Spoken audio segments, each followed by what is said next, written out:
Izin untuk mulai aja ya, karena Provinsi juga ada kegiatan. Mangga Teh Nafa. Baik, Ibu. Bismillahirrahmanirrahim. Assalamualaikum warahmatullahi wabarakatuh. Yang terhormat, Wakil Rektor Bidang Riset dan Inovasi Profesor Dr. Insinyur Hendra Mawan MSc. Yang kami hormati, Profesor Rizky Abdullah SFI APP PhD selaku Direktorat Riset dan Pengabdian Masyarakat. Yang kami hormati Kepala Pusat Pengelolaan Pengetahuan Universitas Padjadjaran, Ibu DRA Wina Erwina MA PhD, dan yang kami hormati narasumber kami pada hari ini, Bapak Johanjang selaku Customer Consultant Elsevier South Asia, serta seluruh hadirin peserta Zoom yang berbahagia. Selamat datang di acara sosialisasi e-Journal Science Direct dan Scopus yang dilanggan oleh Universitas Padjadjaran.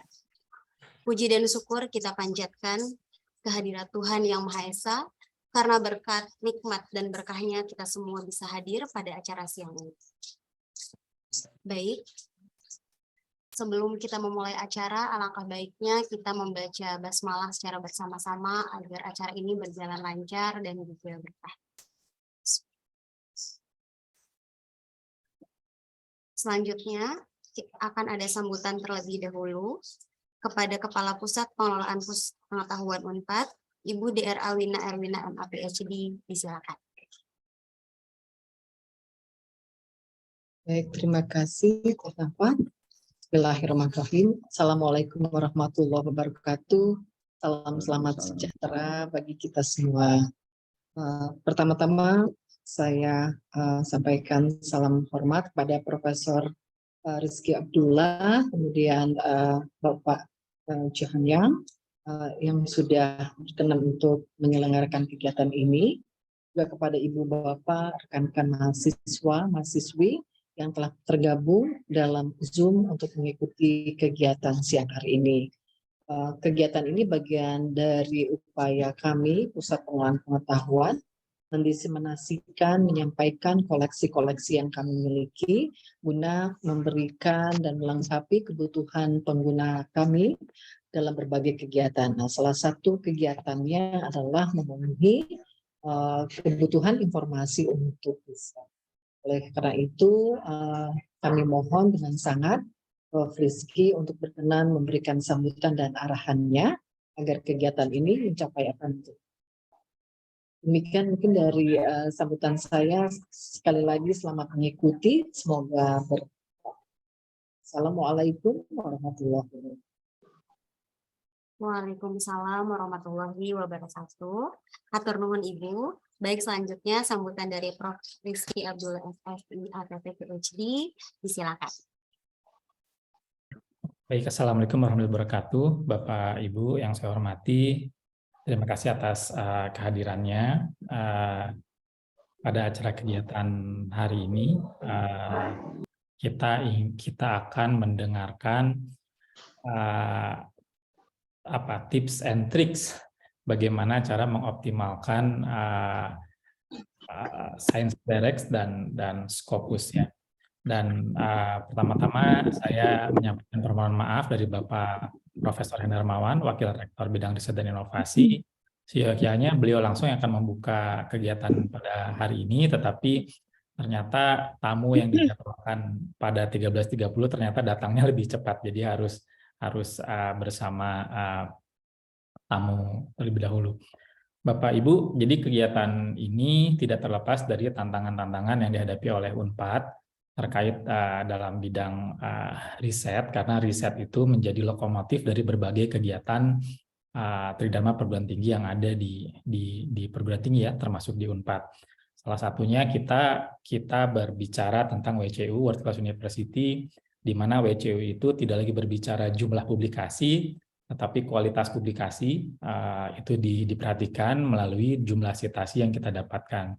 Jadi untuk itu Bapak Ibu, kalau kita perhatikan beberapa tahun terakhir ini di Unpad kita sudah mulai shifting fasilitasinya yang awalnya kita fokus hanya pada hibah risetnya, HIU atau HRU. Sekarang kita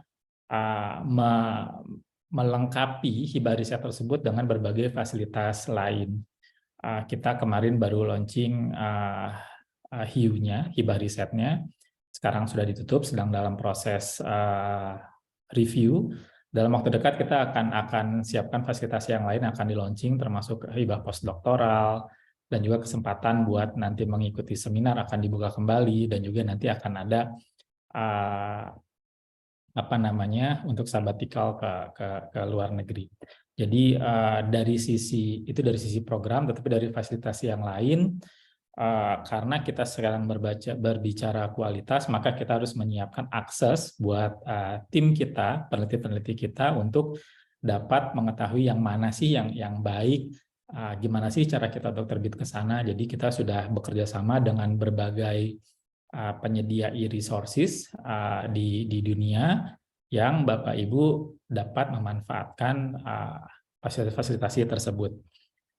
Terkait dengan fasilitasi yang terkait dengan Elsevier, Bapak Ibu, saat ini kita akan mendengarkan tentang ScienceDirect dan Scopus. Kita baru kira-kira beberapa bulan lalu ya kita berlangganan akses ScienceDirect.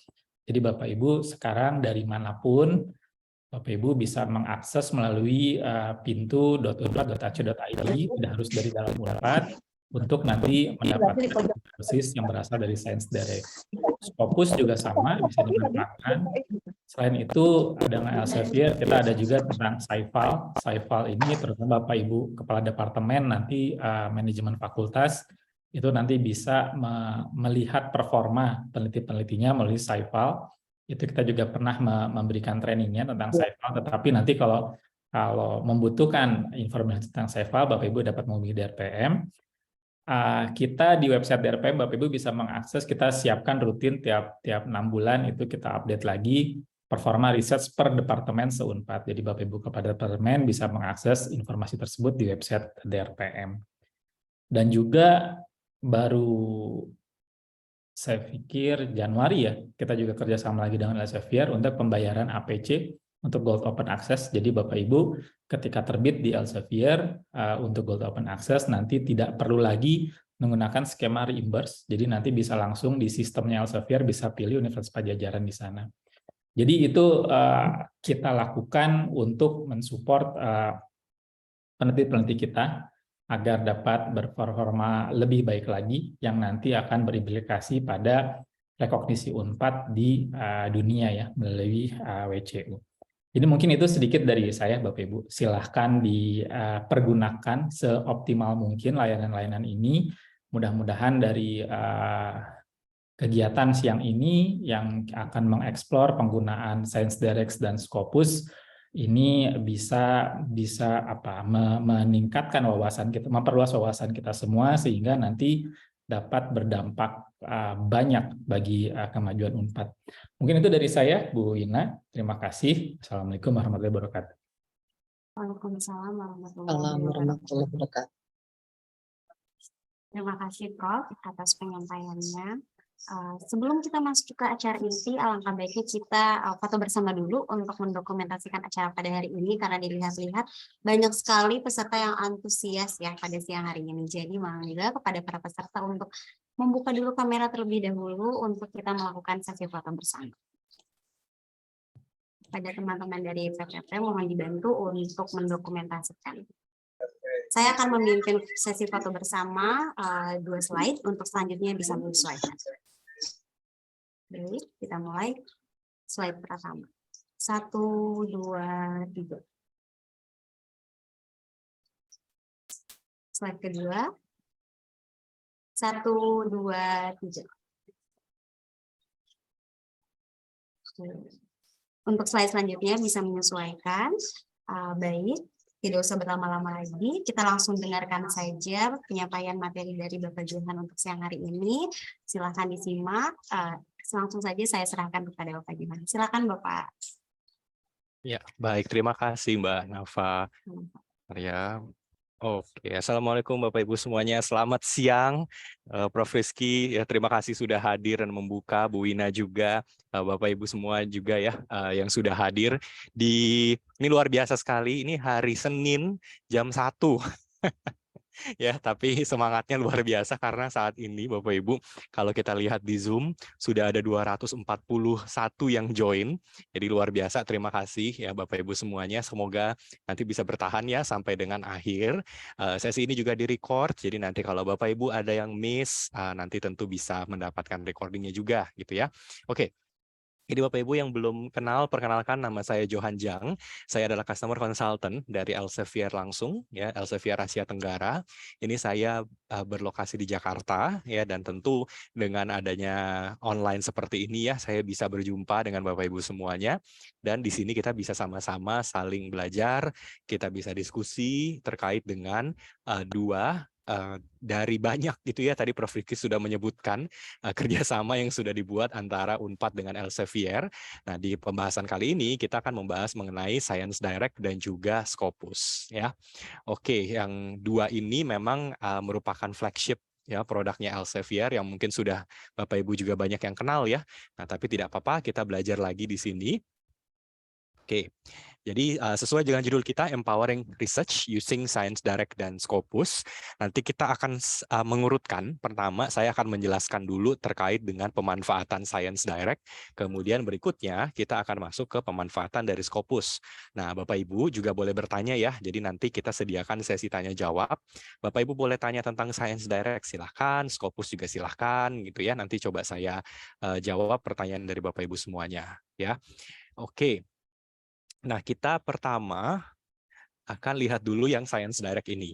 Ya, nah Bapak Ibu, kalau sesuai dengan judulnya kan kita punya dua solusi di sini ya, ada Science Direct, ada Scopus. Nah tentu kenapa dua? Karena fungsinya berbeda. Ya, nah kita yang pertama lihat dulu yang Science Direct-nya. Oke, Science Direct, simpelnya Bapak Ibu ya, ini adalah database untuk jurnal dan juga untuk buku. Ya, nah Bapak Ibu di sciencedirect.com itu ada lebih dari 2.650 jurnal di 23 disiplin ilmu. Jadi ini mencakup macam-macam ya, ada engineering, ada psikologi, ada sosiologi, ada kedokteran, gitu semuanya lengkap. Ya, jadi bisa disebut Science Direct itu adalah multidisiplin. Kemudian Science Direct itu isinya ada 19 juta artikel dan ini hampir semuanya bisa Bapak Ibu akses juga gitu ya. Nah, setiap tahunnya pun ya artikel kita di Science Direct itu bertambah sekitar 500 ribuan artikel. Ya, jadi 19 juta ini adalah data 2021, berarti di 2022 akhir itu sudah menjadi kurang lebih 19,5 juta artikel. Nah, lalu dari 19 juta artikel ini berkontribusi terhadap 18% dari global research output dan ini yang terbesar di dunia. Oke, selain itu di Science Direct Bapak Ibu mendapatkan akses ke jurnal-jurnal Elsevier di mana 31%-nya ini adalah peringkat pertama di disiplin ilmu mereka masing-masing. Ya, lebih dari 90% sudah terindeks di Scopus ya, kecuali jurnal-jurnal baru gitu ya. Kemudian 85% ada di Q1 dan di Q2 dan berkontribusi terhadap 28% dari total citasi secara global. Jadi memang kalau kita lihat Science Direct ini Bapak Ibu lengkap karena dapat banyak aksesnya. Jadi jurnalnya banyak, artikelnya banyak, tapi bukan cuma banyak ya, namun artikel-artikel ini juga sangat berkualitas ya, seperti tadi yang disebutkan Prof. Rizky bahwa fokus kita, fokus WCU gitu ya adalah pada kualitas dari publikasi, nah, sehingga diharapkan dengan adanya Science Direct Bapak Ibu kan punya akses nih ya ke jurnal-jurnal peringkat 1 gitu ya, jurnal-jurnal yang Q1 dan Q2. Jadi ini bisa dimanfaatkan dengan baik supaya kalau inputnya quality harusnya outputnya juga quality. Semoga seperti itu ya. Nah, oke. Jadi untuk Science Direct ini sendiri, saya akan sekarang pindah ke live demo ya supaya Bapak Ibu juga bisa melihat ya cara memanfaatkannya. Oke, sebentar. Ini semoga sudah terlihat ya Bapak Ibu. Jadi sekarang saya ada di halaman Science Direct sendiri. Nah, untuk Science Direct ini, ya kalau Bapak Ibu ada di lingkungan kampus, ya, nah Bapak Ibu kan tinggal membuka sciencedirect.com saja ya, langsung bisa gunakan gitu ya. Itu kalau di lingkungan kampus. Nah kalau Bapak Ibu ada di luar lingkungan kampus, maka betul ya Bapak Ibu tadi bisa menggunakan website yang sudah disediakan, ya. Pintunya Unpad gitu ya. Jadi itu silakan bisa dimanfaatkan sehingga nanti bisa digunakan juga di rumah masing-masing gitu ya, atau kalau Bapak Ibu lagi kerja di kafe, nah itu silakan bisa langsung dimanfaatkan. Oke, pemanfaatan dari Science Direct ini simple sekali ya, karena ini mirip-mirip lah sama database yang lain secara user interface-nya. Ya, artinya begitu kita membuka Science Direct, hal pertama Bapak Ibu bisa langsung menemukan ini ya, ada search bar di sini. Oke, untuk search bar ini kita sudah langsung bisa melihat di sini ada kita bisa melakukan pencarian berdasarkan kata kunci, author name, journal or book title, volume, issue, dan pages. Oke, jadi nanti apa yang bisa Bapak Ibu lakukan, tinggal ketik saja, misalnya menggunakan kata kunci apa gitu ya, lalu tinggal klik search. Ya, nanti hasilnya akan terbuka langsung. Nah, kita akan langsung coba nih Bapak Ibu ya untuk memanfaatkan yang ada di sini. Ya, nanti kalau Bapak Ibu mau explore yang lain yang ada di halaman utama, silahkan ya Bapak Ibu bisa langsung explore sendiri juga. Oke. Nah, untuk ini saya akan coba ya dengan kata kunci. Ini kata kuncinya bisa yang umum sekali. Ya, bisa juga Bapak Ibu sampai katakanlah ingin mencari kata kunci berdasarkan mungkin contoh nama teori gitu ya. Nah, itu silahkan. Jadi boleh yang umum sekali sampai yang sangat spesifik. Ya. Nah, untuk contoh saja sekarang lagi trennya apa ya? AI ya, lagi tren ya. Jadi saya pakai kata kunci artificial intelligence gitu ya.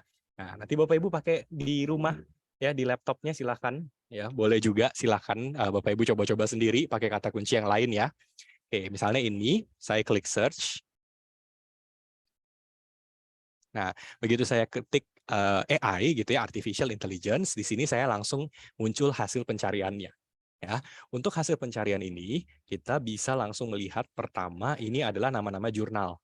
Ya, jadi yang paling atas ini kebetulan ada jurnal-jurnal yang namanya ada AI-nya. Ya, lalu kalau kita scroll ke bawah, nah di sini kita langsung menemukan list dari hasil pencariannya. Ya, di mana kalau kita lihat di sini ada 226.909. Ya, banyak gitu ya. Nah, kalau rekomendasi dari kami Bapak Ibu, ini kalau bisa kita jangan ke kanan dulu. Ini kanan ini kan hasil pencarian gitu ya. Nah, tapi kalau bisa jangan ke kanan dulu, kita ke sebelah kiri dulu. Ya, kiri ini buat apa? Untuk melakukan filter. Nah, filter-filter ini lumayan bermanfaat nih.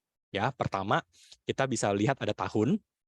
Ada tahun Bapak Ibu sudah paham lah ya, nanti muncul di tahun hasil penelitian yang publikasi pada tahun berapa gitu. Kemudian ini juga penting Bapak Ibu, artikel type. Jadi di Science Direct ini ada banyak artikel type, tidak hanya research artikel, tapi ada juga review artikel, ada ensiklopedia, ada book chapter ya, conference dan sebagainya. Oke, jadi apa yang bisa Bapak Ibu akses dengan langganan dari Unpad itu adalah yang sifatnya artikel-artikel pada jurnal.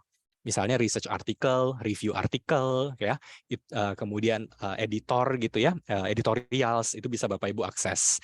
Ya, yang belum bisa diakses itu adalah yang buku. Ya, jadi yang sifatnya book, misalnya book chapter gitu ya, book reviews itu memang belum bisa diakses. Oke, jadi nanti silahkan dipilih artikel type-nya. Mungkin kalau kita ke artikel jurnal berarti pilih yang research article. Ya. Nah, selanjutnya di bawah ini ada publication title. Publication title ini nama-nama jurnal dan conference. Ya. Nah, ini terserah apakah Bapak Ibu ingin ada mencari di jurnal tertentu. Nah, lalu di bawah ini ada subject area. Nah, ini mungkin yang kalau buat saya selain tahun, ini adalah yang terpenting berikutnya. Ya, subject area atau disiplin ilmu. Oke. Nah, tadi saya menggunakan kata kunci artificial intelligence. Nah, satu kata kunci itu sebenarnya bisa diteliti di berbagai macam disiplin ilmu. Ya, sehingga alangkah baiknya kalau kita pilih dulu sesuai dengan disiplin ilmunya kita. Ya, misalnya nih, kalau Bapak Ibu di computer science, ya pilihlah computer science. Supaya apa? Supaya hasil penelitian AI yang berasal dari social science nanti tidak muncul. Atau kebalikannya gitu ya. Nah, ini yang membuat nanti Bapak Ibu membaca artikelnya itu sudah sesuai disiplin ilmu. ya. Karena kadang yang suka bingung adalah saya cari kata kunci apa gitu ya, yang muncul malah bidang ilmu lain, ya. Nah, itu terjadi karena mungkin subjek areanya belum dipilih. Oke. Nah, berikutnya di sini juga ada access type. Ya, untuk akses type di sini kita menyediakan yang open access dan open archive, ya. Tapi Bapak Ibu yang ini bisa di skip saja karena sudah melanggan. Jadi karena sudah melanggan, maka Bapak Ibu tidak perlu harus memilih yang open access ini, ya. Oke. Nah, ini ada pertanyaan di chat, nggak apa-apa Pak, saya jawab dulu ya karena ini pertanyaannya langsung berhubungan. Untuk akses sebagai dosen dan mahasiswa juga, Bapak Ibu kalau akses itu bisa langsung di kampus, itu satu. Ya, atau yang kedua bisa juga melalui website pintunya pintu Unpad gitu ya. Nah, yang disediakan sama perpustakaan. Jadi nanti Bapak Ibu bisa langsung ke sana untuk bisa mengakses Science Direct ini ya secara remote ya, atau artinya di luar dari kampus juga bisa. Oke. Nah, di sini kita kalau sudah di filter-filter tadi, ya anggaplah saya sudah filter gitu ya. Nah, saya sudah bisa langsung melihat hasilnya di sebelah kanan. Nah, untuk hasil-hasil ini, Bapak Ibu, kita langsung bisa melihat macam-macam informasi. Ya, misalnya kita lihat contoh yang nomor 3 ini ya. Ini review artikel. Saya punya full text access. Ini judul artikelnya, lalu ada judul jurnal, kapan ini tersedia, nama-nama penulisnya, ya, dan sudah ada link untuk bisa mengunduh.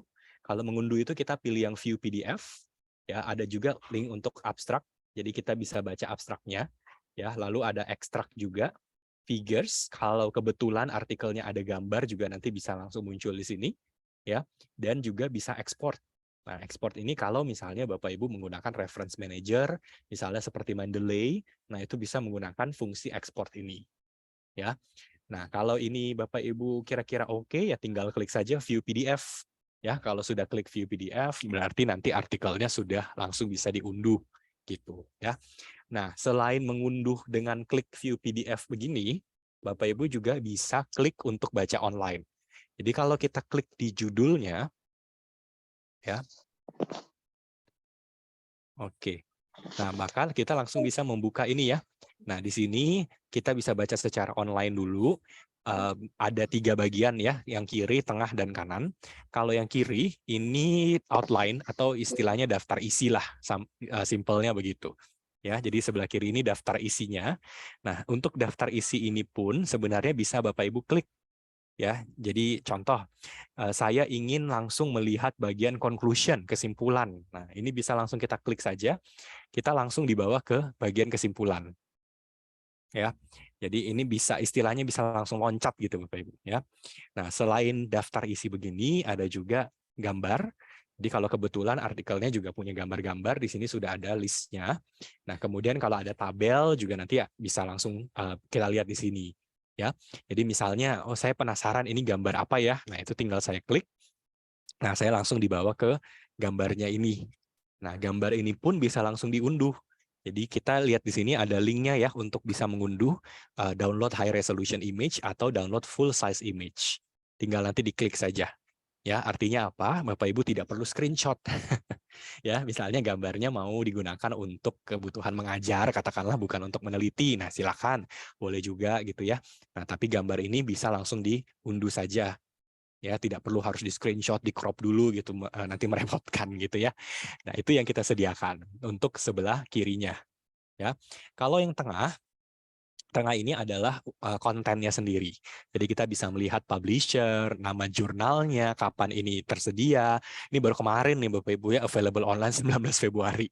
Ya, kemudian ini statusnya, ini nama jurnalnya sendiri. Di sini ada judul artikel ya. Nah, ini pun ada nama-nama penulisnya ya. Dan nama-nama penulis ini semuanya bisa diklik.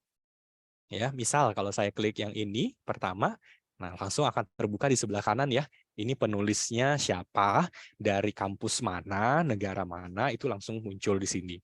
Ya, dan kalau penulis ini sudah punya Scopus ID, nanti biasa ada linknya juga. Ya, ini kemungkinan mungkin belum nih atau baru mungkin gitu ya.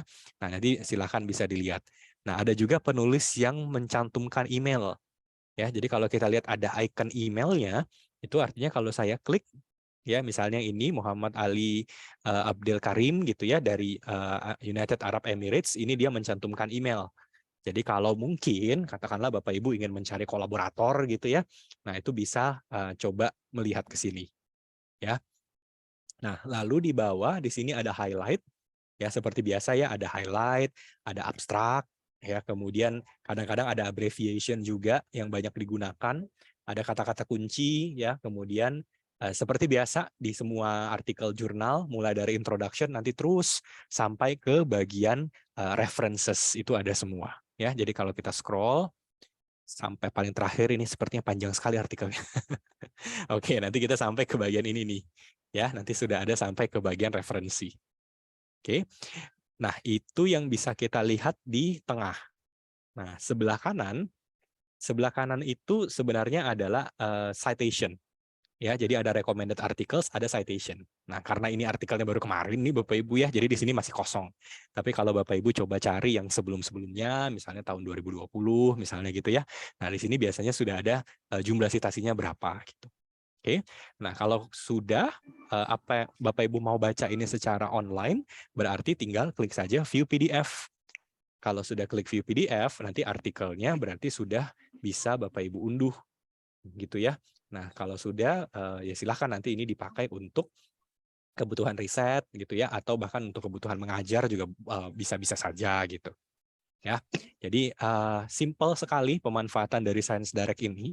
Ya, yang penting sebenarnya cuma satu Bapak Ibu ya, yaitu kita sering-sering bermain dengan kata kunci ya untuk menemukan yang paling tepat. Oke. Nah, fitur kedua dari Science Direct ya yang juga tidak kalah pentingnya adalah mencari jurnal. Ya, tadi disebut Prof. Rizky gitu ya, kita juga harus publikasi itu yang bagus, yang berkualitas, bahkan sekarang sudah ada agreement juga dengan Elsevier. Jadi Bapak Ibu kalau publikasi di Elsevier gitu ya, nah itu sudah jauh lebih mudah prosesnya. Ya, nah untuk itu ya di Science Direct bisa juga Bapak Ibu manfaatkan untuk mencari jurnal Elsevier. Ya, kalau tadi artikelnya Elsevier, kalau sekarang jurnalnya.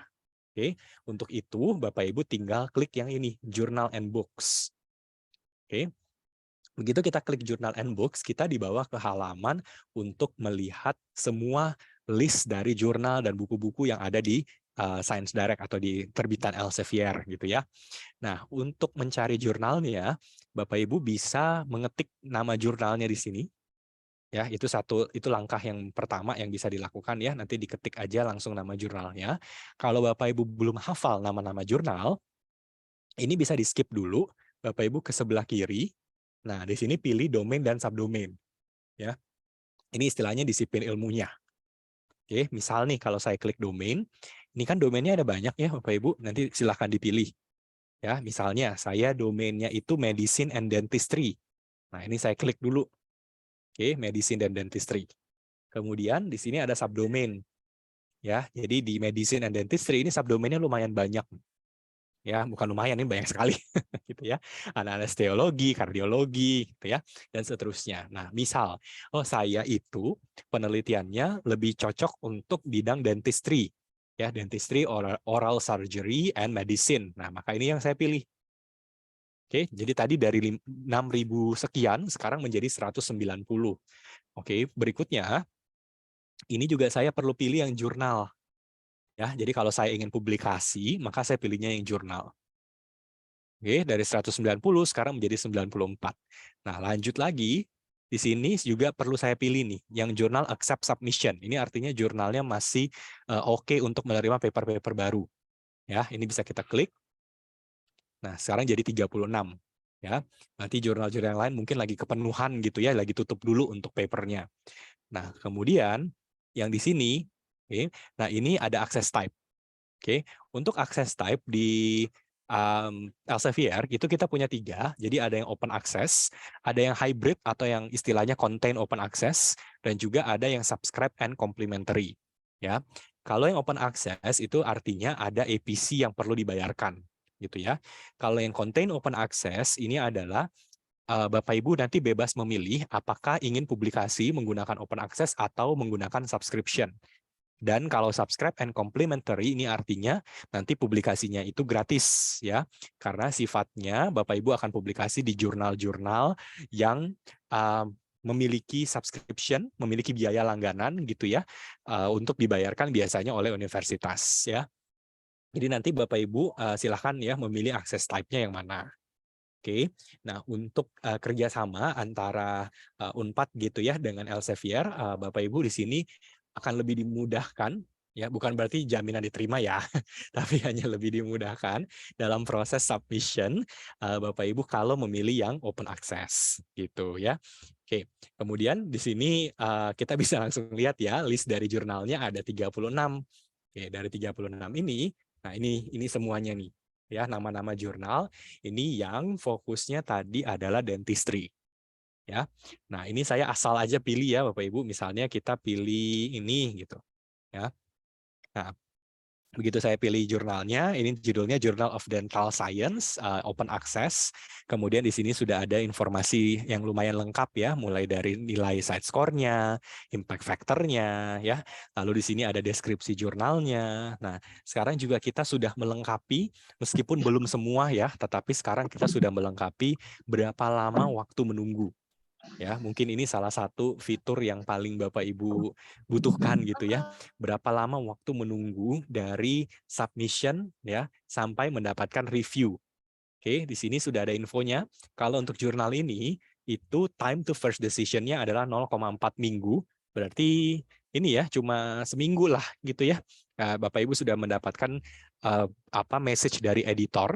Nah, kemudian waktu reviewnya itu 0,9 minggu. Jadi ini cepat sekali jurnal yang ini. Ya. Nah, nanti silakan. Tapi ini tentunya setelah Bapak Ibu membalas gitu maksudnya ya. Kurang lebih waktunya berapa lama gitu. Ya. Nah, kemudian berikutnya di sini ada publisher-nya, ada editorial board-nya gitu ya. Nanti Bapak Ibu bisa klik juga view full editorial board gitu untuk dapat informasi yang lebih lengkap. Nah, di bawah ini ada artikel-artikel yang dipublikasikan oleh jurnal ini.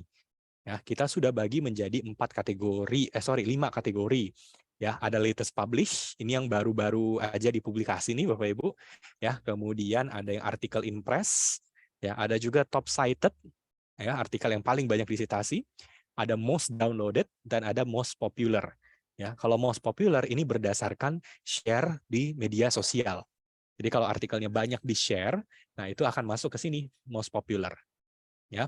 Nah, dari sini semua, ini listnya kita bisa lihat ya. Nah, list ini pun seperti biasa, nanti bisa langsung diklik, ya, kemudian nanti bisa dibaca lagi artikelnya. Ya, misalnya ini kita klik, ya, salah satu contoh.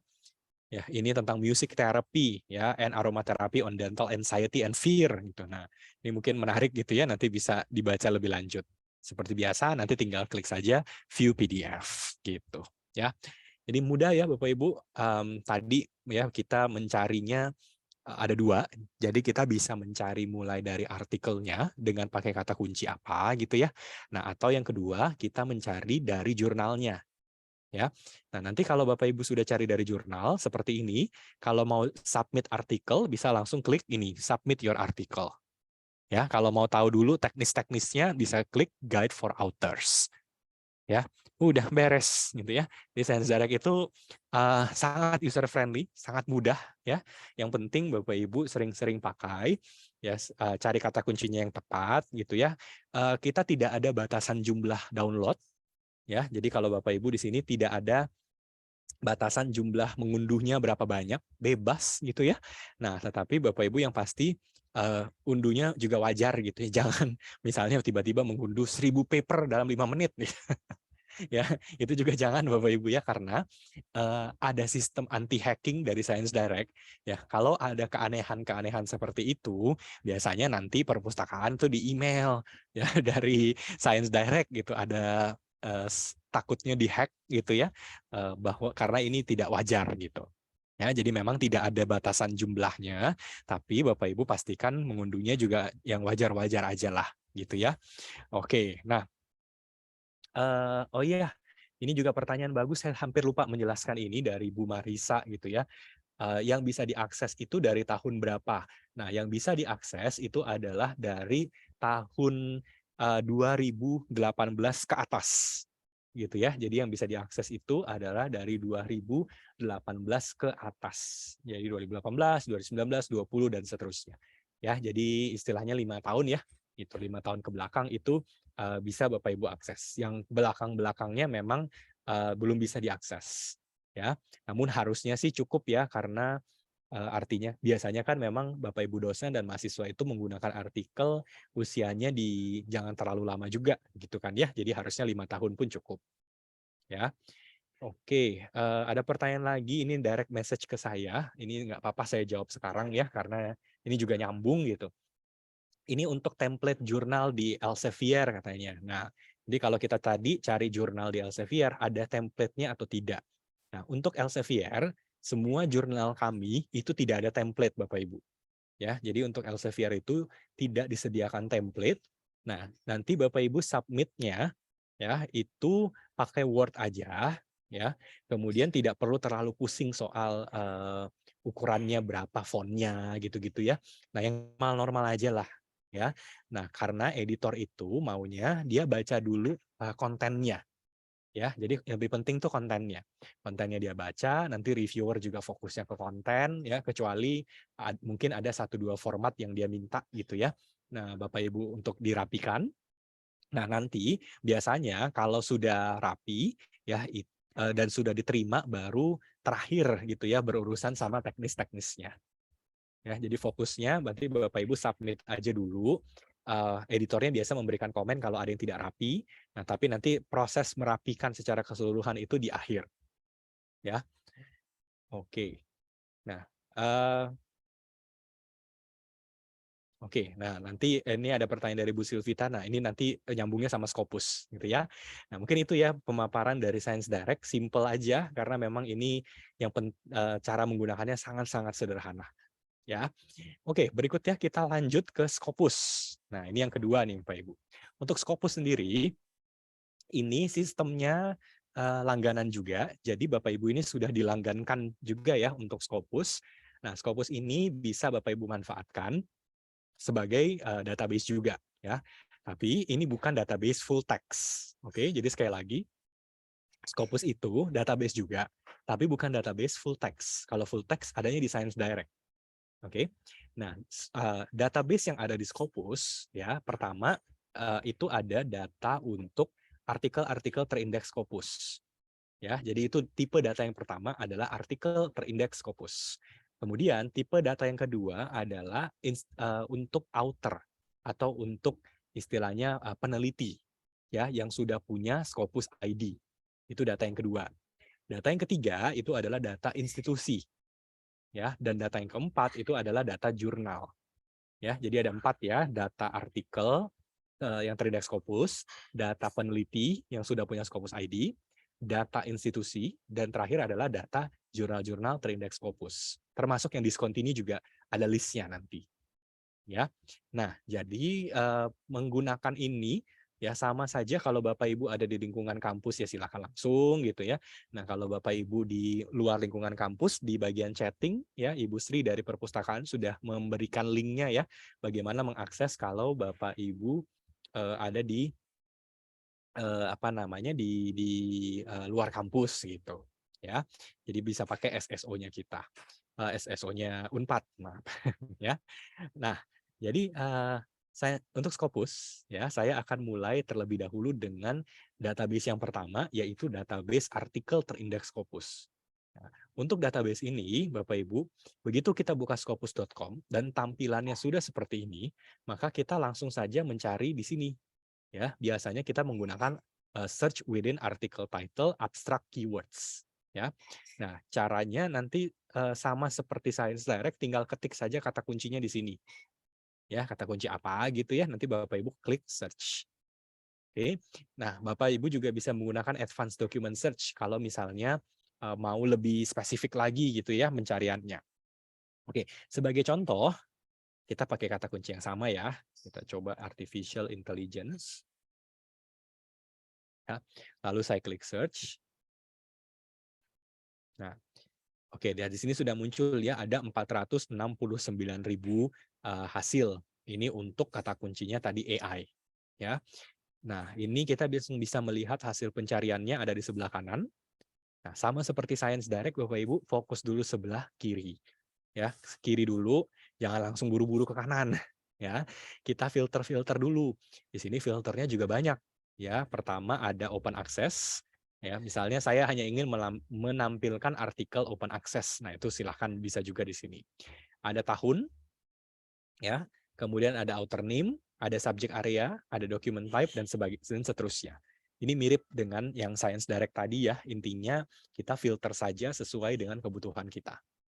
Ya, nah ini kalau kita lihat, misalnya ini saya tidak filter ya, jadi hasilnya memang cukup random di sini, cukup banyak. Nah, ini kita bisa langsung melihat hasil pencarian di sini. Ya, nah fungsi yang ada ini yang lumayan penting adalah sort. Jadi yang di sebelah kanan, ya, Bapak Ibu bisa lihat di sini ada sort. Ya, nah sort ini ya itu kita bisa mengurutkan hasil pencarian berdasarkan beberapa kriteria. Pertama di sini ada date. Ya, date ini artinya nanti mengurutkan berdasarkan kapan artikel ini dipublikasi. Ya, jadi ada date newest, date oldest. Kalau date ini mungkin bermanfaat, misal ya dalam kasus begini. Katakanlah, ini contoh rekan-rekan mahasiswa gitu ya. Rekan-rekan mahasiswa ini diminta oleh dosennya, kamu coba pelajari teori apa gitu, atau rekan mahasiswa yang sedang membuat tesis misalnya diminta oleh promotornya gitu ya, bahwa advisor-nya coba kamu pelajari dulu tentang topik ini secara lebih mendalam. Nah, rekan-rekan bisa memanfaatkan date ini. Ya, jadi misalnya saya ingin mempelajari topik ini yang pertama kali meneliti siapa ya. Nah, itu kita bisa langsung date oldest. Jadi yang langsung muncul di sini, penelitian tentang AI itu sebenarnya pertama kali diteliti ini tahun 1911. Gitu ya, jauh banget. Ya, ini tentang climate and eugenics, lalu seterusnya. Kalau yang baru-baru berarti tinggal urutkan saja date newest. Nah, ini nanti yang baru-baru. Oke. Nah, selain itu kita juga bisa mengurutkan berdasarkan cite. Ya, citation. Citation ini artinya kita bisa cari artikel mana ya di topik ini yang paling banyak diunduh. Nah, itu juga akan bermanfaat nih.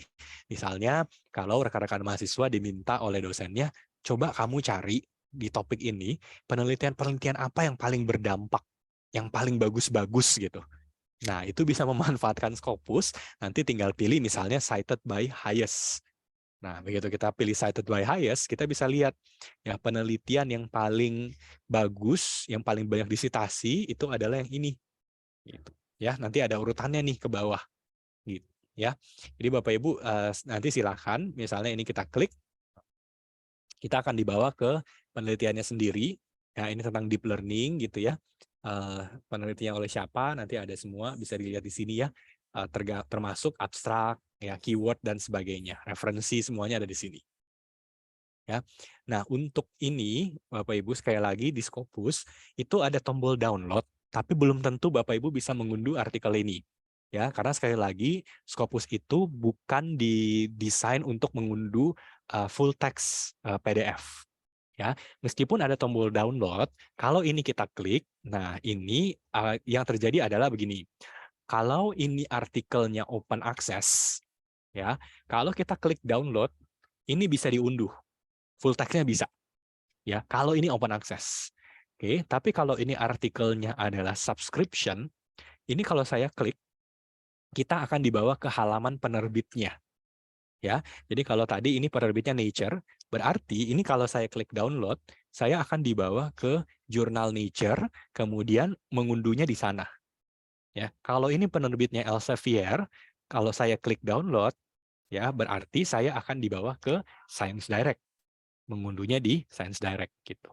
Ya, jadi memang kita sediakan tombol download, namun ya bukan berarti Scopus itu menyediakan full text untuk semua dokumen gitu ya. Nah, ini yang bisa nanti dimanfaatkan juga ya.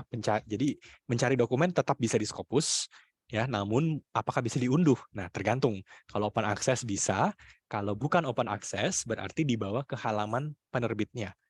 Ya, kalau penerbitnya Elsevier, Bapak Ibu dibawa ke Science Direct, unduhnya di Science Direct. Ya, itu ya. Jadi untuk pencarian pertama tadi kita mencari semua dokumen-dokumen terindeks Scopus. Oke, pencarian kedua adalah author. Ya, untuk author ini kita mencari profil dari orang-orang yang sudah memiliki Scopus ID. Jadi syaratnya sudah harus punya Scopus ID. Ya, nanti pencariannya di sini tinggal memasukkan last name, first name. Ya, jadi ini seperti mencari mencari akun di media sosial gitu ya. Nanti ketik saja last name dan first name-nya. Contoh gitu ya. Nah, misalnya saya sering pakai beliau. Oke. Namanya Mori Masahiro gitu ya. Ini jelas orang Jepang gitu ya. Nah, ini kalau saya klik search, nah kita bisa langsung lihat di sini hasilnya ada 5 author. Ya, kenapa 5? Karena bisa jadi memang yang namanya Mori Masahiro itu ada 5 orang. Ya, ini namanya sama nih. Makanya di sini hasilnya bisa 5. Ya. Nah, yang penting adalah Bapak Ibu lihat afiliasinya. Jadi kalau cari siapa gitu ya, nah perhatikan afiliasinya. Oke. Misalnya dari ini semua ternyata yang saya cari itu yang ini yang pertama dari Graduate School of Medicine di Chiba di Jepang. Oke. Nah, ini kita bisa klik dan kita langsung bisa melihat hasil pencariannya seperti ini. Ya, jadi beliau siapa, dari mana, Scopus ID-nya ada gitu ya. Nah, ini beliau ini belum connect ke ORCID, nanti bisa juga di-connect gitu ya, tapi harus dari beliau sendiri. Nah, lalu di sini sudah ada perjalanannya ini nih, beliau nih. Ya, jadi beliau itu aktif dari tahun 1996, itu ada 1 dokumen sampai sekarang pun masih ya publikasi. Kemudian kita bisa melihat jumlah citasinya juga. Jadi ini naik terus nih tiap tahun. Ya. Nah, kemudian kita bisa lihat topiknya. Jadi beliau ini jago di mana gitu ya, expert di mana itu ada semua. Lalu di sini juga ada list dokumennya ada 238 ya. Nah, ini kita bisa lihat list dokumennya mulai dari kita bisa urutkan lagi dari date newest, cited by gitu ya. Nah, itu semuanya bisa. Kemudian kita juga bisa lihat citasi. Jadi beliau sudah dapat 5.506 citasi. Nah, kita bisa langsung mengurutkan. Misalnya artikel yang paling banyak disitasi itu yang ini gitu. Ya. Lalu ada co-authors. Jadi beliau ini sudah pernah kolaborasi sama siapa saja. Ini topik-topik. Jadi beliau ini expert di topik-topik apa, semua ada gitu ya. Dan terakhir ini ada grant. Jadi kalau beliau ini dapat funding, itu juga bisa ditampilkan di sini. Nah, dari list ini ya sebenarnya menarik nih terutama untuk Bapak Ibu yang mungkin ada di fakultas ya. Bapak Ibu sebenarnya bisa mengekspor. Jadi di sini ada list untuk export all. Jadi semua list ini nanti bisa didapatkan dan formatnya Excel. Ya, jadi boleh begini ya atau boleh juga klik export all nanti bisa mendapatkan format Excel-nya. Ya. Nah, ini profil seperti ini ya. Ini bisa kita gunakan untuk semua peneliti di seluruh dunia. Jadi misalnya nih Bapak Ibu mau cari kolaborator kah atau mencari narasumber misalnya gitu ya. Atau misalnya rekan-rekan mahasiswa ini sering dapat pembelajaran bahwa kalau ini yang buat teorinya namanya siapa gitu. Nah, bisa dicari orangnya di sini. Ya, sehingga kita bisa mengetahui profil dari semua orang yang ada Scopus ID-nya. Oke. Nah, berikutnya itu tadi yang ini ya, yang profil author gitu. Nah, ini di tempatnya Bapak Ibu belum ada researcher discovery. Ya, ini fitur baru yang belum rilis. Ya, makanya nanti ini kita skip dulu aja. Ya, ini belum rilis soalnya. Oke, berikutnya afiliasi. Untuk afiliasi kita bisa mencari institusi. Ya, semua institusi di seluruh dunia itu ada di sini. Ya, nah untuk contoh gitu ya, misalnya saya cari Unpad lah ya, masa saya cari yang lain gitu. Nah, jadi saya tinggal ketik saja Universitas Padjadjaran gitu ya, kita klik. Nah, ini langsung akan tersedia. Ya, di sini informasi tentang Unpad sendiri dari semua peneliti ya, termasuk Bapak Ibu dosen dan mahasiswa. Nah, kalau kita lihat pertama kita langsung bisa melihat ada jumlah dokumen. Jadi Unpad itu sudah publikasi 9.424, hampir 10.000. Ya, mungkin nanti 10.000 sudah boleh diadakan ini ya, pesta mungkin. Lalu author ada 6.300 gitu ya. Nah, lalu di sini sudah ada pembagiannya nih. Jadi di Unpad itu paling banyak publikasi di disiplin ilmu apa? Ya, di sini ada medicine paling banyak, environmental science, social science, dan seterusnya. Ya, dan ini pun semua bisa kita klik ya, Bapak Ibu. Ya, jadi ini semua nih yang warna-warna biru ini semua bisa diklik. Ya, jadi kalau saya klik 2304 itu artinya saya akan melihat 2304 penelitian di Unpad yang disiplin ilmunya adalah medicine. Gitu ya. Jadi ini kalau kita klik, nah kita langsung ke halaman ini. Ini Unpad medicine nih. Ya, nah ini menghitung semua baik penelitinya itu author pertama atau author kedua dan seterusnya nggak masalah, gitu ya. Nah, berikutnya ada collaborating affiliation. Ini artinya Bapak Ibu itu paling sering berkolaborasi sama siapa. Ya, jadi Unpad itu paling sering sama Hasan Sadikin Hospital, sama ITB, sama UI, UNER gitu ya. Nah, ini ada semua nih infonya di sini. Ya, dan ini pun misalnya saya ingin melihat Unpad itu kolaborasi sama ITB yang mana sih gitu. Nah, ini ada 473, ini bisa diklik juga. Ya. Nah, terakhir ada yang by source. Kalau by source itu artinya paling banyak publikasi di mana. Ya. Nah, kalau kita lihat yang paling banyak itu 542 adalah di IOP Conference Series, Earth and Environmental Science, ya. Lalu kita bisa lihat listnya ke bawah. Ya. Nah, jadi silakan ini bisa jadi Bapak Ibu mungkin Bapak Ibu di fakultas gitu ya. Nah, bisa digunakan juga untuk kebutuhan menganalisa bagaimana performa gitu ya dari Bapak Ibu di Unpad juga. Ya, ini author juga bisa kita klik. Jadi kalau kita klik author, ini akan lihat semua ya Bapak Ibu di Unpad yang paling banyak dokumennya, paling banyak H-index-nya, paling tinggi H-index-nya gitu ya. Nah, paling aktif dan sebagainya ini muncul semua di sini. Ya, ada Prof. Rizky juga di sini. Ya, jadi nanti silakan bisa dieksplor sendiri. Oke. Nah, terakhir untuk Scopus kita bisa mencari jurnal. Ya, ini mungkin sangat-sangat bermanfaat untuk rekan-rekan terutama mahasiswa mungkin gitu ya. Bapak Ibu dosen juga nih.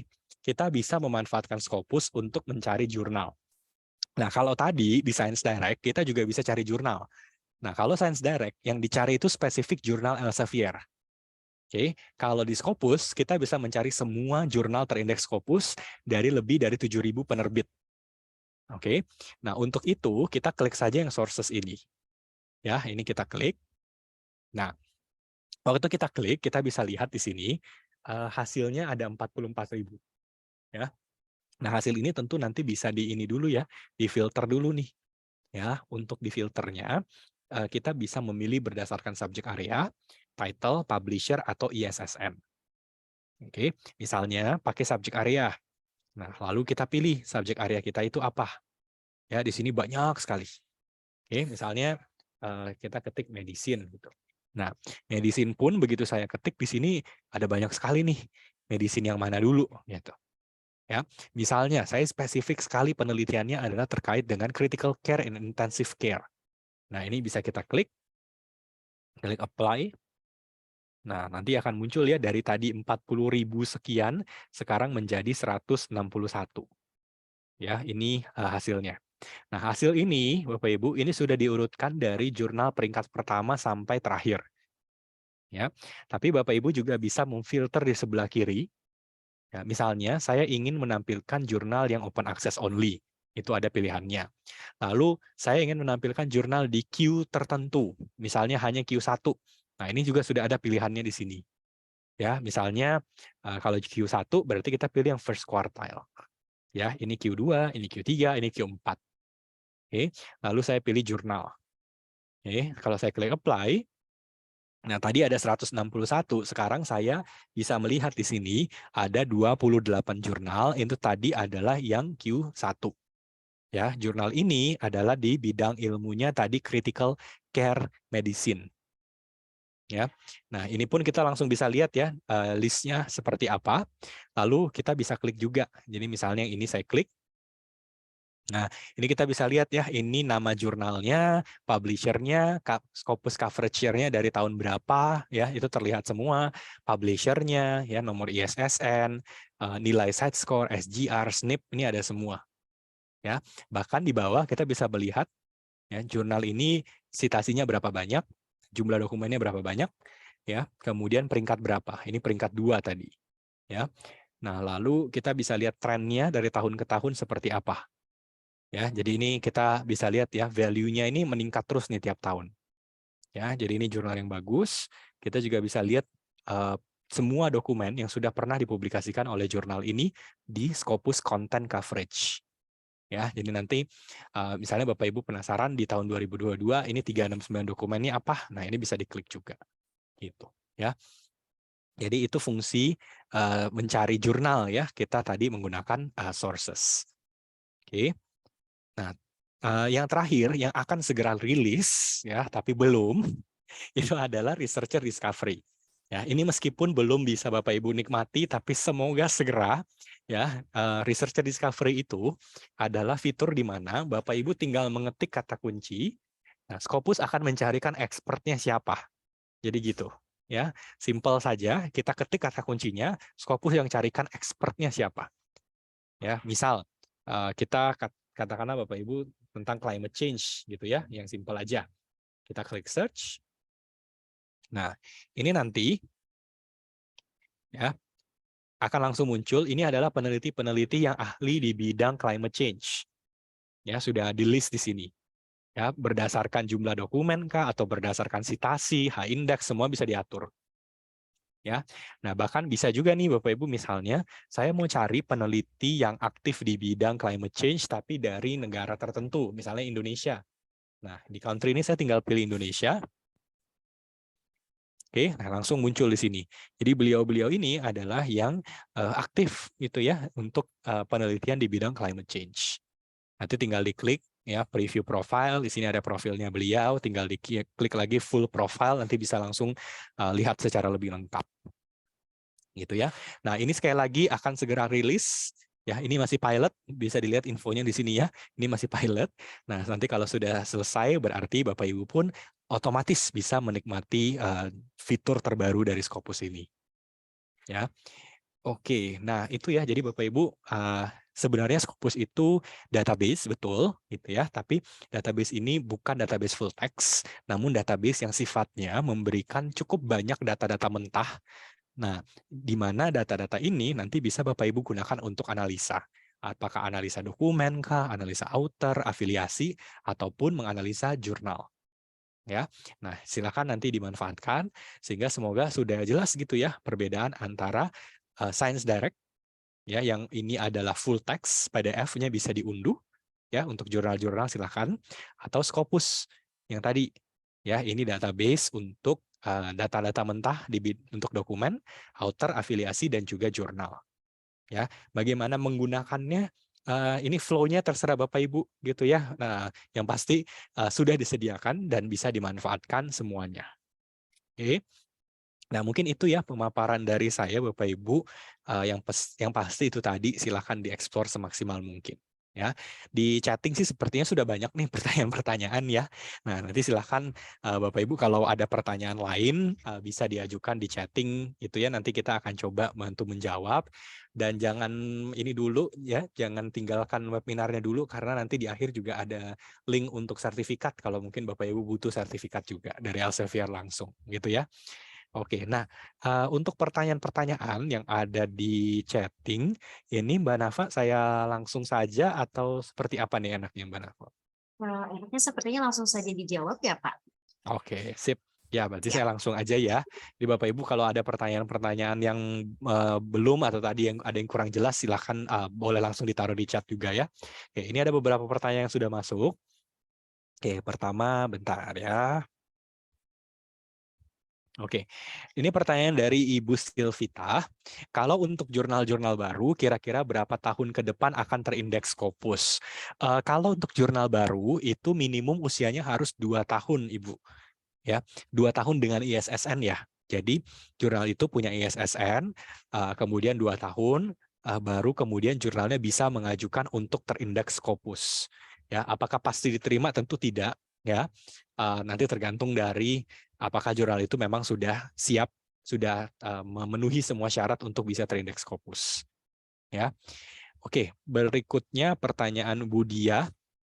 Apa perbedaan Science Direct dan Scopus? Tadi semoga sudah cukup jelas ya. Science Direct itu full text, Scopus itu memberikan istilahnya metadata gitu ya. Nah, data-data yang nanti bisa dianalisa lebih lanjut. Ya. Oke, berikutnya ini dari Pak Teguh ya. Izin bertanya mengenai data terbaru Scopus list, accepted atau discontinue. Terkait data yang discontinue, masih ada jurnal yang belum lengkap pada data Excel terkait volume dan isu terakhir gitu ya.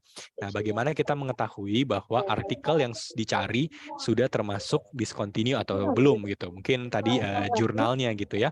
Nah, itu sudah masih oke atau discontinue. Nah, oke, ini pertanyaannya bagus Pak, agak teknis ya. Tapi penjelasannya begini. Jadi Bapak Ibu, Scopus itu kita update sebulan sekali. Ya, jadi semua data itu pasti terupdate, tapi update-nya memang bukan real time. Update-nya itu 1 bulan sekali. Nah, data yang kita ada di scopus.com-nya sendiri, itu misalnya sekarang bulan Februari, berarti datanya itu bulan Januari. Gitu kan ya. Nah, kalau nanti Bapak Ibu misalnya mengunduh data itu, berarti data-data yang terbaru di bulan Februarinya belum masuk nih. Ya, masih yang Januari. Nah, artikel itu maksudnya mungkin jurnalnya ya. Apakah jurnal itu masih aktif atau tidak? Berarti Bapak Ibu dapat infonya sampai dengan Januari. Jurnal itu masih aktif. Kalau infonya di situ masih aktif, berarti masih aktif ya. Nah, sepanjang perjalanan bulan Februari ya, itu yang memang kita tidak bisa kita tidak bisa tahu secara real time apakah jurnal itu masih aktif atau tidak. Gitu ya. Jadi memang yang penting adalah Bapak Ibu, mungkin rekomendasi dari saya adalah cek volume terakhir jurnalnya. Ya. Misalnya ya, jurnal itu publikasi bulan Desember. Nah, bulan Desember begitu Bapak Ibu download datanya, jurnalnya masih aktif. Publikasi berikutnya masih bulan April. Berarti kalau Desember masih aktif, harusnya jurnal itu dari Desember sampai April harusnya masih aktif. Ya, logikanya seperti itu, Bapak Ibu. Ya, kecuali memang ada keanehan yang sangat luar biasa pada jurnal tersebut, ya sehingga dari Januari sampai April jurnalnya misalnya di discontinue, gitu ya. Nah, berikutnya masih lanjut nih pertanyaan Pak Teguh. Mengapa jika jurnal yang sudah discontinue tidak bisa muncul kembali pada indeks Scopusnya? Karena hal ini berkaitan dengan citasi atau H-index tersebut, sehingga bisa mempengaruhi kinerja riset selanjutnya. Oke, nah ini penting juga Bapak Ibu. Jadi gini, jurnal yang kita discontinue, ya, discontinue itu ada 4 alasan. Ya, ada alasan discontinue karena pergantian nama, ya artinya jurnal itu sebenarnya tidak ada masalah, tapi namanya ganti. Jadi nama yang lama di discontinue. Ya, ini kasus pertama. Kalau kasus yang pertama ini, jurnalnya masih tersedia di Scopus. Ya, artikel tidak ada yang masalah, semuanya aman. Oke. Kedua, ada juga jurnal yang ini ganti manajemen, itu juga bisa. Jadi publishernya pindah. Ya, otomatis jurnal yang lamanya di discontinue, tapi artikelnya juga nggak kenapa-kenapa, Bapak Ibu. Ya, cuma nama publishernya jadi berubah. Oke, ada juga alasan jurnal itu discontinue karena performanya menurun. Ya, performa menurun itu contohnya citasinya setiap volume makin lama makin turun. Ya, artikelnya yang tadinya harusnya satu volume 10 jadi 7, 6 gitu ya, makin lama makin tidak konsisten.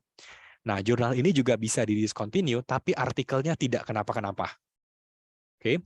Yang paling berdampak adalah kalau jurnalnya ketahuan predatory. Itu ya, kalau istilah kami itu publication concern. Jadi jurnalnya ya itu ketahuan melakukan pelanggaran etika berat. Nah, kalau jurnal itu melakukan pelanggaran etika berat, maka jurnal itu pasti discontinue dan semua artikel yang pernah publikasi di jurnal itu akan dihilangkan dari database Scopus. Ya, kenapa kita agak keras untuk hal ini? Karena kita tidak tahu apa yang terjadi pada artikel-artikel sebelumnya, apakah diproses dengan benar atau tidak. Ya, karena kita tidak mau resiko itu gitu ya, maka ya semua artikel tersebut ya terpaksa harus hilang dari database dari Scopus. Ya, artinya apa? Memang akhirnya kembali lagi bahwa Bapak Ibu tadi kata Prof. Rizky juga gitu ya, publikasilah pada jurnal-jurnal yang berkualitas juga ya supaya hal-hal seperti ini tidak terjadi. Ya, oke. Berikutnya Ibu Milda ya, bagaimana agar jurnal kita bisa cepat direview dan diterbitkan. Oke, mungkin ini bagaimana artikel kita ya bisa lebih cepat direview dan diterbitkan. Sekarang sih sebenarnya gini, Bapak Ibu, yang pasti ya sekarang sudah trennya bahwa jurnal itu cukup banyak yang sudah menuliskan average review time. Ya, jadi berapa lama kurang lebih artikel itu direview. Ya. Nah, kalau Bapak Ibu bertemu dengan website-website jurnal yang sudah ada seperti ini, itu bagus tuh. Jadi kita bisa tahu, oh 3 minggu, oh 8 minggu gitu ya. Nah, itu kalau bertemu website-website seperti itu. Nah, tapi ya banyak juga yang tidak mencantumkan, gitu kan ya. Jadi kalau tidak mencantumkan, memang kita kan nggak tahu ya berapa lama sih waktu reviewnya ya. Nah, dalam hal ini sebenarnya memang tidak ada yang bisa menjamin artikel Bapak Ibu itu seberapa cepat direview dan diterbitkan. Ya, satu-satunya hal yang bisa kita jadikan patokan itu adalah volume. Ya, 1 tahun jurnal ini publikasi berapa kali? Kalau jurnal ini setahun publikasi 2 kali, berarti ya memang prosesnya akan lebih lama. Ya, karena toh misalnya Bapak Ibu submit di bulan ini, katakanlah volumenya baru keluar bulan Agustus. Berarti kan waktunya itu lumayan lama, dari bulan ini sampai dengan bulan Agustus. Nah, kalau Bapak Ibu ketemu jurnal yang publikasi di bulan misalnya April, ya dan slotnya masih ada tuh, berarti prosesnya bisa jadi lebih cepat. Ya, jadi memang satu-satunya hal yang mungkin bisa jadi sebagai indikator kita itu adalah volume dari jurnalnya. Ya, oke. Berikutnya Ibu Farida, di bagian kiri Scopus tadi ada pilihan open access, gold dan sebagainya. Maksudnya apa? Nah, itu adalah pilihan untuk ini. Jadi sebentar ya. Ini pilihan open access-nya Bapak Ibu. Jadi kalau kita ke sources, nah di sini betul ya. Di sini ada open access. Ya. Nah, itu artinya kalau gold itu Bapak Ibu publikasinya nanti ada APC. Ya, publikasinya ada APC, kemudian ada juga pilihan lain tuh bronze. Ya, kalau bronze itu sifatnya open access, tapi Bapak Ibu gratis. Namun ada embargonya. Ya, artinya gini, Bapak Ibu publikasinya open access, tidak ada biayanya. Namun artikel itu tidak bisa diakses sampai batas waktu tertentu. Ya, itu bronze tuh. Ya, jadi open access ya umumnya itu ada gold, ada bronze. Jadi nanti Bapak Ibu bisa milih apakah mau publikasi yang gold atau mau publikasi yang bronze kalau open access. Ya. Nah, kemudian bagaimana cara mengetahui discontinue dengan alasan semuanya tadi gitu ya. Nah, itu bisa Bapak Ibu dapatkan di sini di sources. Jadi di Scopus di sources ini, kemudian Bapak Ibu klik yang ini nih, download Scopus source list. Nah, begitu Bapak Ibu download Scopus source list, di sini semua akan ada lengkap sekali informasi termasuk apakah jurnalnya masih aktif atau tidak, dan kalau jurnalnya sudah tidak aktif, alasannya apa? Ya, itu ada informasinya di sini. Gitu ya. Gitu. Berikutnya Pak Teguh. Bentar. Oke, nah ini juga ini pertanyaan bagus nih Pak Teguh ya. Ada jurnal di coverage-nya itu tertulis 2015 sampai 2022, tapi tidak ada tulisan discontinue. Apakah masih aman untuk submit ke jurnal itu? Nah, ini bagus nih Pak. Coba saya contohkan ya. Ini contoh random aja ya. Oke, nah ini pas sekali.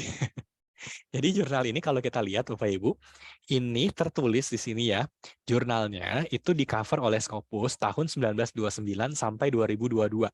Padahal tahunnya sekarang udah 2023, gitu kan ya. Nah, ini discontinue apa tidak?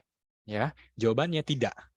Oke, kenapa? Karena gini, kenapa di sini tertulis 2022 bukan 2023? Latihan kelima, Ya. atas nama Pak Dadang usianya 53 tahun, dokter. Nah, jadi kenapa tulisannya di sini sampai 2022 bukan 2023? Karena gini, jurnal ini yang Review of Modern Physics ya, itu terakhir kali publikasi volumenya itu di tahun 2022. Ya, misalnya bulan Desember 2022. Nah, artinya di 2023 jurnal ini belum publikasi volume terbarunya. Ya. Misalnya kalau jurnal ini publikasinya adalah di bulan April, Berarti jurnal ini baru akan memberikan datanya ke Scopus per bulan April 2023. Oke, makanya di sini tulisannya 2022. Ya, jadi bukan berarti jurnal ini sudah discontinue, tapi ini artinya jurnal ini terakhir kali publikasi itu adalah pada tahun ini. Bulannya kapan ya nggak tahu gitu, tapi tahunnya tahun ini.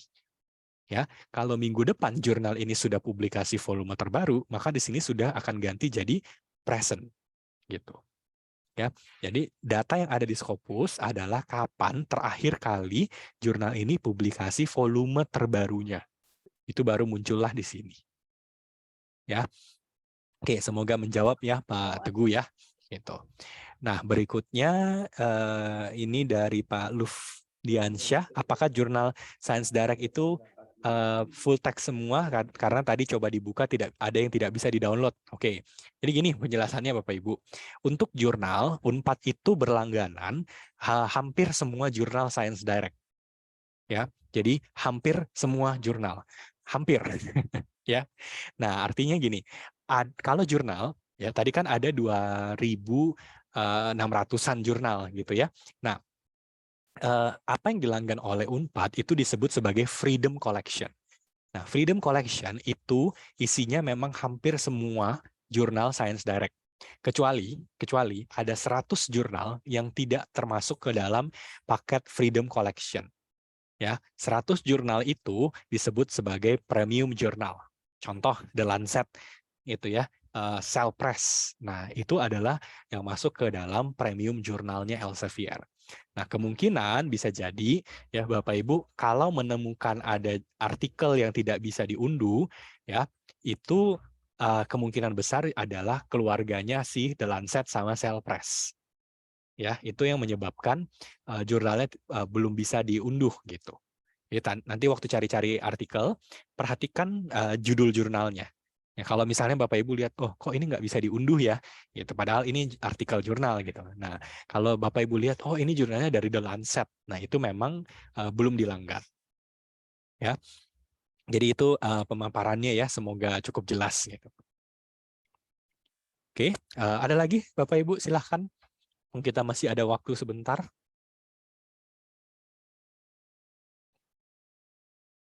Johan, izin tadi ada salah satu dekan nanya berapa jumlah e-book yang didapat dari berlangganan yang Science Direct ini. Oh oke, ya terima kasih Bu Wina. Jawabannya belum ada Bapak Ibu ya. Jadi e-booknya kosong gitu ya. Karena memang yang dilanggankan itu jurnal, bukan paket untuk buku gitu. Ya. Baik, terima kasih.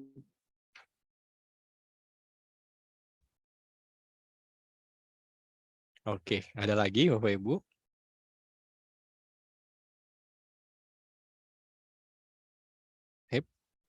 Nah, mungkin sambil menunggu ya. Jadi kalau Bapak Ibu yang lain nanti ada pertanyaan, silahkan. Oh, ini sebenarnya ada pertanyaan sih dari Bu Putri ya. Bagaimana cara mengetahui suatu jurnal itu predatory atau tidak? Ini jawabannya bisa satu webinar, Bu Putri. Panjang ini. Ya, nanti mungkin kita bisa set ya sama ini lagi sama Unpad lagi spesifik gitu ya tentang membahas predatory jurnal. Karena itu memang tidak mudah ya, tapi ada banyaklah cara-cara yang bisa kita lakukan gitu ya untuk mengetahui jurnal itu predatory atau tidak. Ya, kalau sekarang informasinya yang paling mudah adalah Bapak Ibu tinggal cek saja di scopus.com ya, apakah jurnal itu discontinue atau tidak gitu ya. Nanti mungkin ke depannya sama Bu Wina nanti kita bisa buat lagi gitu ya yang spesifik terkait dengan ini. Siap, Gitu. siap. Oke, nah Bapak Ibu mungkin nanti sambil menunggu yang lain, tadi saya ada ini juga ya janji ada sertifikat juga dari Elsevier, jadi Bapak Ibu bisa mengunduh sendiri ya untuk sertifikatnya. Caranya nanti Bapak Ibu tinggal scan saja QR code ini, atau boleh juga mengetik ke link ini. Ya, nanti tolong diisi beberapa pertanyaan survei saja, lalu silakan masukkan kode workshop-nya di akhir. Ya, jadi setelah mengisi beberapa pertanyaan, nanti Bapak Ibu di akhir diminta masukkan kode workshop. Nah, kode workshop-nya yang ini pastikan caps lock semua. Ya. Oke, ini saya biarkan dulu di sini ya, supaya Bapak Ibu yang lain mungkin sambil bisa mengunduh. Sementara itu saya coba lihat lagi di chat apakah ada yang tanya lagi. Sebentar. Oke, ini pertanyaan dari Bunia. Ada artikel Scopus Q1 yang sudah beredar dan bisa diunduh, tapi belum diberi volume. Kenapa bisa terjadi demikian? Ya, itu istilahnya online first, Bu. Artinya, artikelnya sudah diterima, sudah terbit, gitu ya, sudah diterbitkan, tapi artikel ini memang belum masuk ke dalam volume. Ya, kenapa? Karena untuk mengisi satu volume, ya, editornya masih menunggu artikel. Ya, contoh. Katakanlah ada artikel di accept bulan Januari. Ya, bulan Januari 2023. Artikelnya langsung dirilis. Ya, tapi sebenarnya volume dari jurnalnya itu masih Februari 2023. Ya, artinya artikel itu sudah bisa diakses, sudah bisa diunduh, tapi artikel itu adalah bagian dari jurnal di Februari 2023 gitu. Ya, jadi semoga cukup jelas gitu ya, memang ada bisa dilakukan seperti itu, ya. Oke.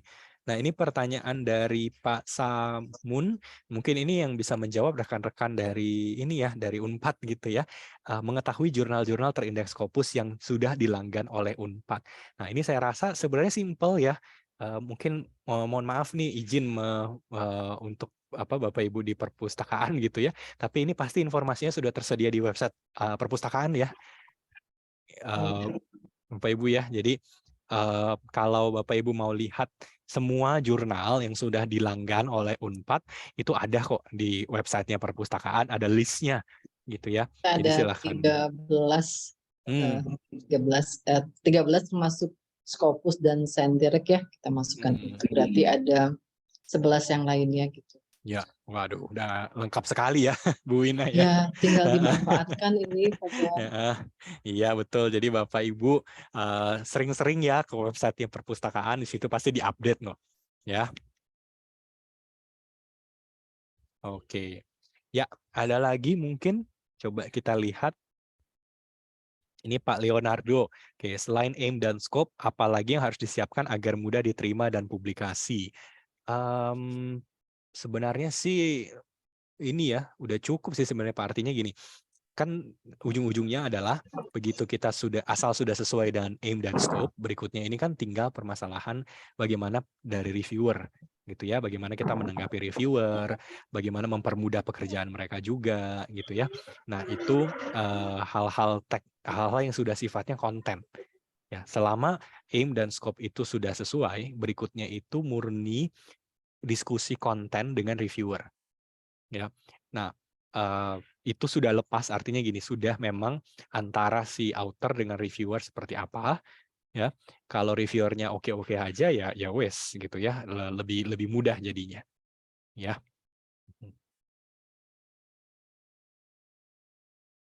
Nah, ini Pak Sukono dari pengelola jurnal ya.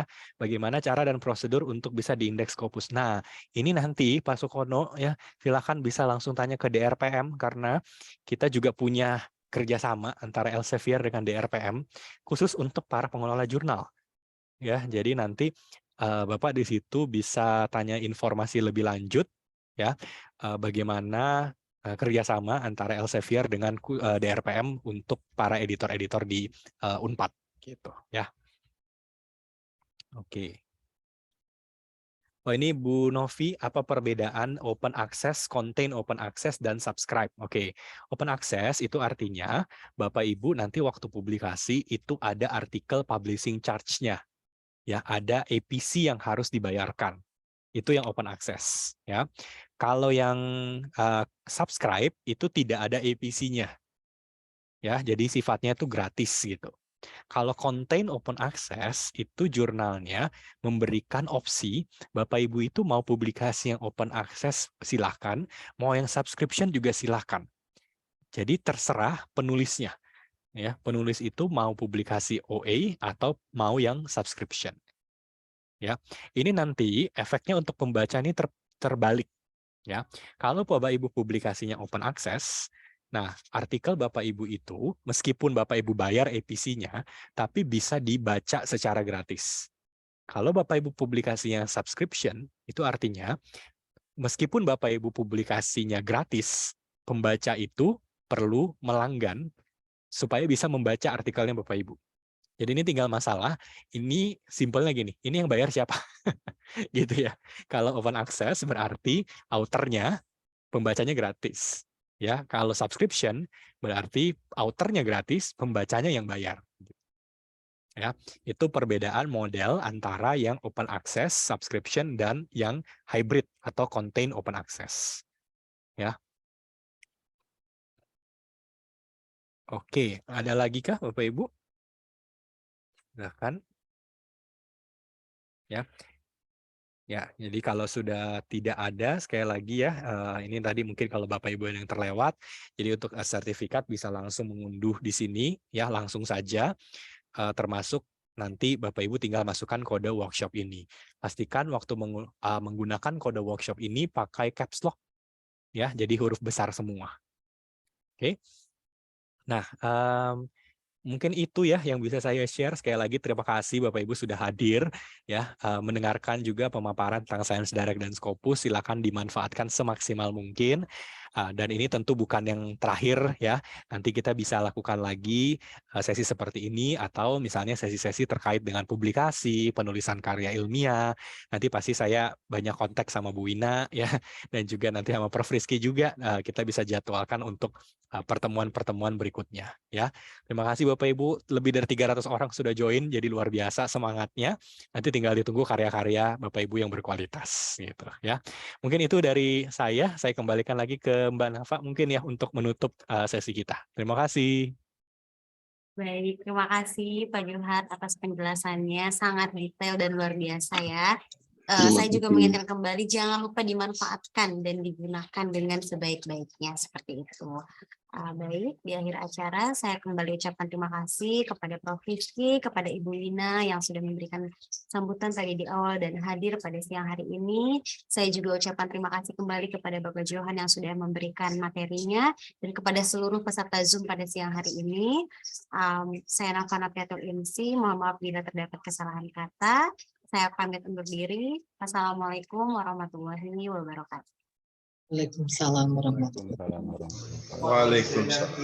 Terima kasih Bapak Ibu. Terima kasih Ibu Bapak semuanya. Silakan dimanfaatkan Bapak. Nah, terima kasih ya Pak Johan. Ya, Kita terima kasih nanti Bu Wina. bikin jadwal lagi kegiatan Ya. lainnya. Ini Oke, banyak ya. yang banyak yang interested. Ya. Nuhun Bu Wina. Ya, terima kasih Bapak Ibu. Nuhun, Bu Dini. Untuk teknis nanti Ya. bisa kontak Pak Johan atau gimana ya, Bu ya? Rekamannya mungkin ke kami ya dikirimin itu Pak Johan bisa Iya, ke betul. Nanti saya kirimkan ya. nanti Oke. dari kami ke Ibu Bapak yang hadir Ya. gitu. Itu Pak Oke. Leon. Nanti lewat grup ya, Bu ya? Iya, bisa lewat. Terima kasih Bu Wina. Ya, Pak. Ya. Sama. Oke, terima kasih Bapak Ibu. Saya N ya Bu. Mangga, mangga. Pamit Ya. ya. Kak Ya. Sadayana. Terima kasih semuanya. Terima